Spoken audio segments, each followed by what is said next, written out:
First, I wish to thank President Ruto for hosting us in a beautiful and vibrant Nairobi for the Africa Climate Summit, organized in collaboration with the African Union. Every year, the world is reminded of the real and growing threat of climate change. Recent findings tell us all kinds of stories, including that July was the hottest month ever recorded in human history. Africa continues to carry the burden of rising temperatures, despite contributing the smallest share of global greenhouse gas emissions. We cannot just keep talking about it without doing what is required to fix the problem. This is unfair, but in the long run, playing the blame game is not the answer. A more pragmatic approach is for Africa to be a key player in the search for global climate solutions. Africa stands united and should remain so in this and in its position. In this regard, allow me to take this opportunity to commend President Dr. William Ruto for his exceptional leadership of the Committee of African Heads of State and Government on Climate Change.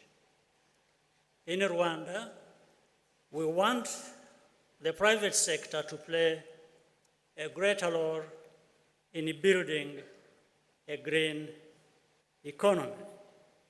Our strategy is to position ourselves as an attractive destination for international climate financing and investment.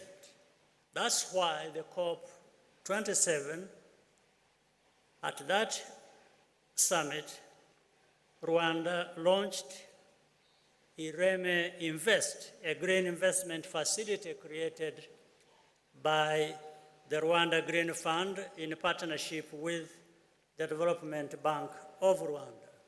So far, more than 200 million has been mobilized, US dollars that is, from domestic and international partners, including the European Investment Bank and the Green Climate Fund. We have also been working closely with the International Monetary Fund as a participant in the Resilient and Sustainability Trust.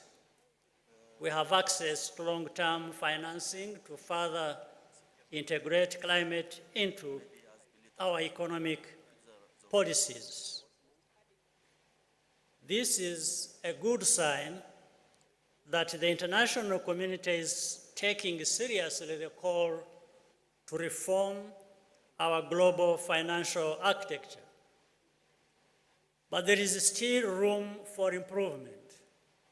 In this context, I welcome the discussions held at the Paris Summit for a new global financial pact.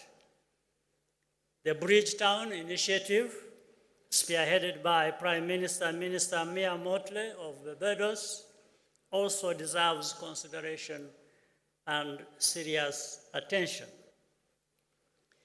Any meaningful structural change must favor debt restructuring and lower interest rates, as President William Ruto has so eloquently explained. As chair in office of the Commonwealth, Rwanda supports the development of a multidimensional vulnerability index led by the United Nations in partnership with small island developing states. Gross national income, GNI, does not accurately measure a country's vulnerability to climate change. In any case, small islands and developing states should not be penalized for having higher income levels. Ultimately, what Africa wants is fair and equal partnership, which takes our priorities into account. That is going to be the basis for trust and solidarity. I hope this summit will serve as a good foundation for discussions later in this year at COP28.